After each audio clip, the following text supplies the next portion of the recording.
จวดแค่นี้จัดคำละเจ้า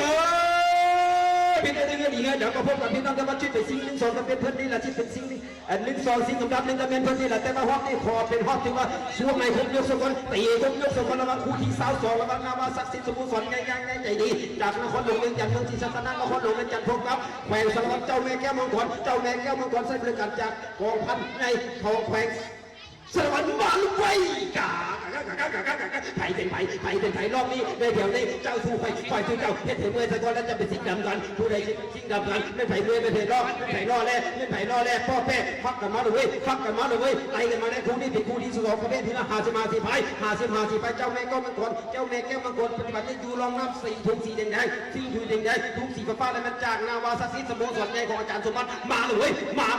ยักษ์ใหญ่ใจดีไม่ไผ่1 2มันเป็นชิ้นได้ที่1ที่2มาเบิ่งกันในแถวนี้พี่น้องถือว่าเป็นรอบคุณเครื่องกับแมนแต่ว่าการสิ่งดำสิ่งแดงแมนเพิ่นนี่คือเก่าแมนเพิ่นนี่คือเก่าเป็นรอบที่ว่าฮอกที่ว่าไทยคมยกตีคมยกที่ซึ่งกันเป็นมวยกันให้ออกมาแล้ว1 2 3รอที่รอผู้นำว่าแมนธรรมดาพี่น้องกว่า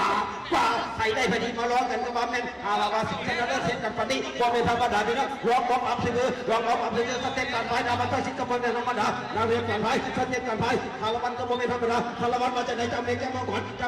รมาจากแผงสารวัตรเส้นบริการจาก4 ไม้ของพันใหญ่ของแผงสารวัตรนั่งเองเลยนาวาตชิตไซโนโมสอนนาวาตชิตในตัวไหนเอามานั่งเองนั่งเองมีสัมปทานเราเขาเลยจากบ้านไซจตาและจากตัวคนสร้างบริการตีกับ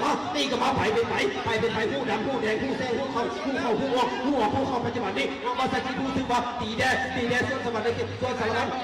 รก็ปานใดส่วนสารวัตรอะไรก็มันต้อยหอยตามกับพื้นก็เป็นการคุ้มเครื่องเดินรอดเดินบนกับผู้ปัจจุบันนี้สุดท้ายในหัวต้อง2 นัดชัวร์เอาเส้นซ้าย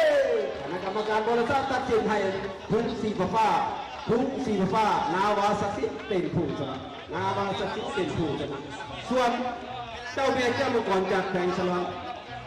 เข้านำหลังบอเป็นอย่างผู้มีผลถือว่าส่งให้สมศักดิ์ศรีส่งให้ครบยกแต่ว่าไปเบิ่งขึ้นเก่าพี่น้องหนังวันเก่าแกงกันอีกขึ้นเก่าที่เป็นการซิ่ง1 2 3 4 บาทเด้